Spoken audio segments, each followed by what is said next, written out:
आज हम इलेक्ट्रिकल के एक ऐसे सवाल पे बात करने वाले हैं जो कि आपसे इंटरव्यू में पूछे जाने के 100% चांस होते हैं। सवाल है टाइप्स ऑफ फ्यूज के बारे में, मतलब फ्यूज कितने प्रकार के होते हैं। दोस्तों यह काफी बेसिक सा सवाल है, लेकिन इसका जवाब अधिकतर लोग गलत देते हैं। अगर किसी से पूछा जाता है फ्यूज कितने टाइप्स के होते हैं, तो वहां पर लोगों के द्वारा जवाब यह दिया जाता है कि फ्यूज कई टाइप के आते हैं, जैसे कि हो गया किटकैट फ्यूज, इसके अलावा हो गया हमारा HRC फ्यूज जिसे हम हाई रैप्चरिंग कैपेसिटी फ्यूज भी बोलते हैं, इसके अलावा हमारे ग्लास फ्यूज। वो इस तरीके से जवाब देते हैं, लेकिन ये जवाब पूरी तरीके से गलत है, क्योंकि आपसे फ्यूज के टाइप्स के बारे में पूछा जा रहा है, आपसे फ्यूज के एग्जाम्पल के बारे में नहीं पूछा जा रहा। तो अगर आपसे आगे से फ्यूज के टाइप्स के बारे में पूछा जाए तो आपको क्या जवाब देना है, हम फटाफट से इस वीडियो में जान लेते हैं। दोस्तों वीडियो के स्टार्टिंग में मैं आपको एक छोटी सी बात फ्यूज के बारे में बताऊं। कई सारे लोगों के मन में एक डाउट इस बारे में भी रहता है कि अगर उनसे पूछ लिया जाए कि फ्यूज का क्या काम है तो वो कंफ्यूज हो जाते हैं, वो बता नहीं पाते। तो चाहे कोई सा भी फ्यूज हो, चाहे आपका ग्लास फ्यूज हो,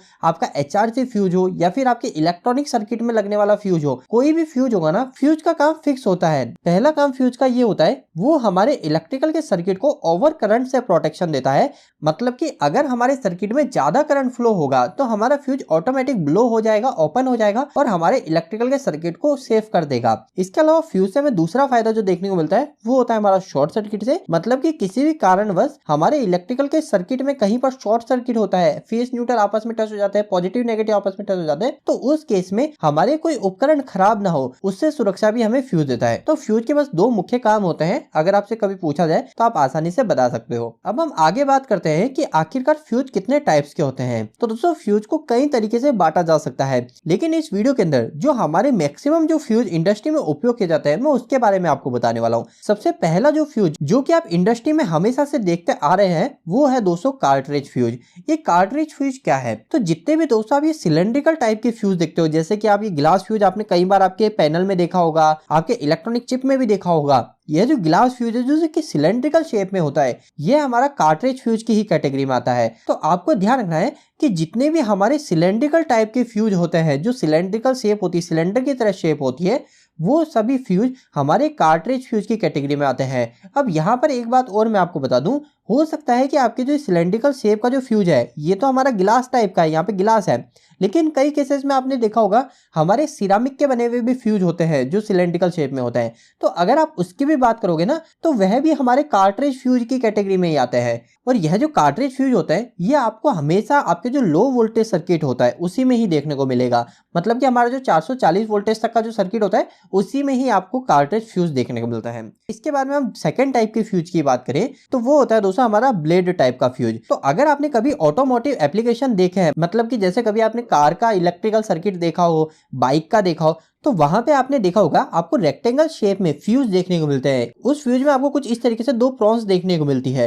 तो यह जो फ्यूज होता है दोस्तों इसे बोलते हैं हम ब्लेड टाइप के फ्यूज। इसका जो मैक्सिमम उपयोग होता है वो हमारे ऑटोमोबाइल एप्लीकेशन में किया जाता है, जैसे कि कार हो गए, ट्रक हो गए, इन सब में आपको ब्लेड टाइप के फ्यूज देखने को मिलेंगे। इस ब्लेड टाइप फ्यूज को कार, बाइक, ट्रक इन सब में इस्तेमाल करने के पीछे की रीजन जो होता है वो ये होता है कि यह जो फ्यूज होते हैं ये फ्यूज काफी ज्यादा वाइब्रेशन में भी अच्छे से वर्क करते हैं। मतलब अगर आपकी जो मशीन है वो काफी ज्यादा वाइब्रेट करे, जैसे कार चलती है तो खड्डों में भी निकलती है, तो उस केस में, वो वाइब्रेशन के केस में हमारा फ्यूज ब्लो ना हो जाए या फिर हमारा फ्यूज लूज ना हो जाए, वो फायदे हमें इस ब्लेड टाइप के फ्यूज से मिलते हैं। इसलिए आप देखोगे कई सारी ऐसी मशीन इंडस्ट्री में लगी है जिसमें काफी ज्यादा वाइब्रेशन होता है, उस मशीन में भी आपको ब्लेड टाइप फ्यूज देखने को मिलते हैं। तो आपको क्लियर हो गया सेकंड टाइप हमारा ब्लेड टाइप फ्यूज। इसके बाद में हम थर्ड टाइप फ्यूज के ऊपर आते हैं जो कि है दोस्तों हमारा रीसेटेबल फ्यूज। ये रीसेटेबल फ्यूज क्या है, तो इसके नाम से ही आपको क्लियर हो रहा है, एक ऐसा फ्यूज जो कि फॉल्ट आने पर हमारे सर्किट को ओपन कर दे और जब फॉल्ट चले जाए तो उस केस में हमारे ऑटोमेटिकली हमारा रीसेट हो जाए, मतलब हमारे सर्किट को वापस से स्टार्ट कर दे। इस तरीके के जो भी फ्यूज होते हैं उसे हम रीसेटेबल फ्यूज कैटेगरी में डालते हैं। अगर मैं आपको इसके एग्जांपल के बारे में बताऊं तो रीसेटेबल फ्यूज को PPTC फ्यूज भी बोलते हैं, जिसके अंदर हमारे मोस्टली थर्मिस्टर का उपयोग करके फ्यूज को बनाया जाता है। तो ये हमने बात कर ली रीसेटेबल फ्यूज के बारे में जो कि ऑटोमेटिकली रीसेट हो जाते हैं। नेक्स्ट हम फोर्थ टाइप के फ्यूज की बात करें तो वो होते हैं दोस्तों हमारे थर्मल फ्यूज। ये काफी ज्यादा डिफरेंट टाइप का फ्यूज है बाकी सब फ्यूज फ्यूज की कैटेगरी में। दोस्तों जो थर्मल फ्यूज होते हैं इसे थर्मल कट ऑफ के नाम से भी जाना जाता है। इसका जो मैक्सिमम उपयोग किया जाता है वो हमारे फायर्स को प्रिवेंट करने के लिए किया जाता है, मतलब कहीं पे फायर ना हो, आग ना लगे, उससे बचने के लिए थर्मल फ्यूज का उपयोग किया जाता है। ये बाकी फ्यूज से डिफरेंट क्यों है? तो बाकी फ्यूज के अंदर क्या होता है दोस्तों, हमारा जो फ्यूज के अंदर का जो वायर होता है वो हमारे करंट को सेंस कर रहा होता है कि इसमें से कितना करंट गुजर रहा है, और अगर करंट ज्यादा गुजरता है तो वायर वह हमारा ओपन हो जाता है, ब्लो हो जाता है। इस तरीके से हमारे एक नॉर्मल फ्यूज काम करते हैं। लेकिन जो थर्मल फ्यूज होते हैं ये हमारे करंट के ऊपर काम नहीं करते, ये हमारे टेम्परेचर को सेंस करके काम करते हैं।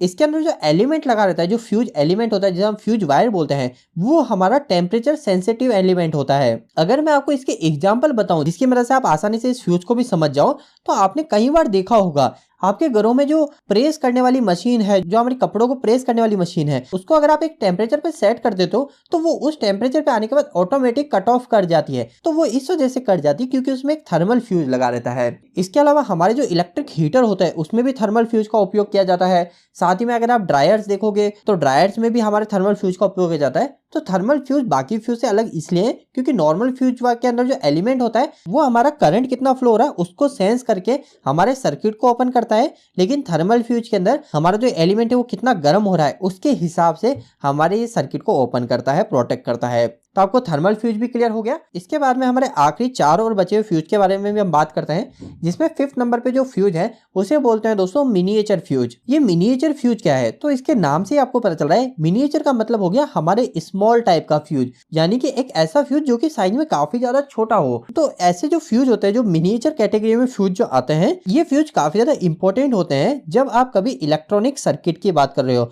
मतलब कि जैसे कोई पीसीबी है, उस पीसीबी के अंदर हमारा पूरा सर्किट डिजाइन है, अब उसके अंदर हम इतना बड़ा फ्यूज तो नहीं लगा सकते ना, उसके अंदर तो हमको एक छोटा सा फ्यूज लगाना पड़ेगा।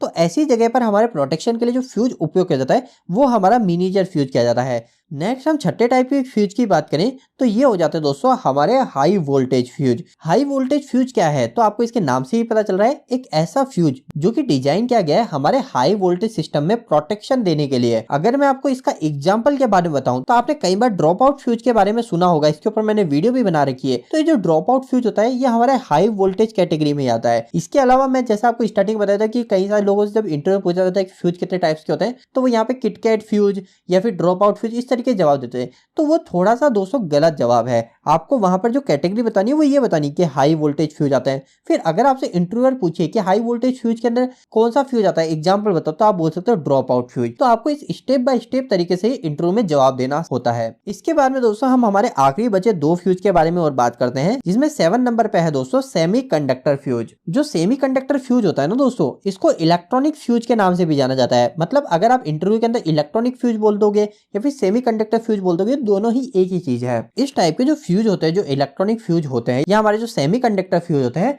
इनका जो इस्तेमाल किया जाता है वो ऐसी जगह पर किया जाता है जहां पर हमें हाई एक्यूरेसी चाहिए होती है। हाई एक्यूरेसी का मतलब हमें फास्ट रिस्पॉन्स चाहिए। मतलब अगर छोटा सा भी, अगर हमें माइनर सा भी प्रॉब्लम देखने को मिल रही है सर्किट में, तो ये फ्यूज फटाफट से ब्लो हो जाए, फटाफट से हमारे सर्किट को ओपन कर दे, वो समय ना ले। तो ऐसी जगह पर जहां पे हमें फास्ट रिस्पॉन्स की जरूरत है वहां पर हम लगाते हैं सेमीकंडक्टर फ्यूज, जिसे हम इलेक्ट्रॉनिक फ्यूज भी बोलते हैं। अगर मैं आपको इसके एग्जाम्पल बताऊं कि कहां पर आपको इलेक्ट्रॉनिक फ्यूज देखने को मिलता है, तो हमारी जो मोटर ड्राइव होती है जिसे हम VFD बोलते हैं, उसके अंदर आपको सेमीकंडक्टर फ्यूज ही देखने को मिलेंगे। या फिर हमारी जो पावर सप्लाई हो गई जैसे कि SMPS, अगर आप किसी अच्छी ब्रांड की लाके देखते हो तो उसके अंदर आपको जो फ्यूज देखने को मिलेंगे वो सेमीकंडक्टर फ्यूज देखने को मिलेंगे। इन्वर्टर के अंदर आपको सेमीकंडक्टर फ्यूज देखने को मिल सकता है। तो जहां पर हमें काफी ज्यादा हाई एक्यूरेसी चाहिए होती है, फास्ट रिस्पॉन्स चाहिए होता है फ्यूज का, वहां पर जो फ्यूज प्रेफर किया जाता है वो किया जाता है सेमीकंडक्टर फ्यूज। इसके बाद में दोस्तों हम हमारे आखिरी फ्यूज के बारे में बात करते हैं, जो कि होता है हमारा रिवायरेबल फ्यूज। रिवायरेबल फ्यूज के बारे में आपको ज्यादा बताने की जरूरत भी नहीं पड़ेगी क्योंकि इसके नाम से ही आपको पता चल रहा है, एक ऐसा फ्यूज जब अगर वो फ्यूज उड़ जाए, मतलब हमारा जो उसके अंदर का एलिमेंट है वो ओपन हो जाए, तो उसे हम वापस से रिवायर कर सके, उसे वापस से लगा सके, ऐसे फ्यूज को बोलते हैं हम रिवायरेबल फ्यूज। जैसे अगर आप इस फ्यूज की बात करो जो कि HRC फ्यूज है, तो इसके अंदर अगर एलिमेंट ओपन हो जाता है तो हम जुगाड़ से इसको लगा तो सकते हैं, लेकिन एक प्रॉपर वे नहीं होता, इसको हम प्रॉपरली सही तरीके से हम नहीं कर पाते। तो ऐसे फ्यूज को हम रिवायरेबल फ्यूज नहीं बोलेंगे। रिवायरेबल फ्यूज का अगर मैं आपको सबसे अच्छा एग्जांपल बताऊं तो वो हो जाता है हमारा किटकैट फ्यूज। जो हमारे किटकैट फ्यूज होते हैं इन्हें रिवायरेबल फ्यूज भी बोला जा सकता है। तो आपको क्लियर हो गया कि आखिरकार फ्यूज कितने टाइप्स के होते हैं, इनको कैसे कैसे तरीके तरीके से हम बांट सकते हैं और इंटरव्यू में हमें किस तरीके से जवाब देना है। उम्मीद करता हूँ आज का ये वीडियो आपको काफी पसंद आया होगा। वीडियो कैसा लगा प्लीज हमें एक लाइक करके बताइएगा। अगर आपके मन में अभी भी इस वीडियो के प्रति इलेक्ट्रिक जुड़े कोई सवाल रह गए तो आप मुझे नीचे कमेंट बॉक्स में कमेंट करके पूछ सकते हैं। इलेक्ट्रिक वीडियो पसंद करते हैं आज हमारे चैनल को सब्सक्राइब कर लीजिए। आज के लिए इतना ही, धन्यवाद।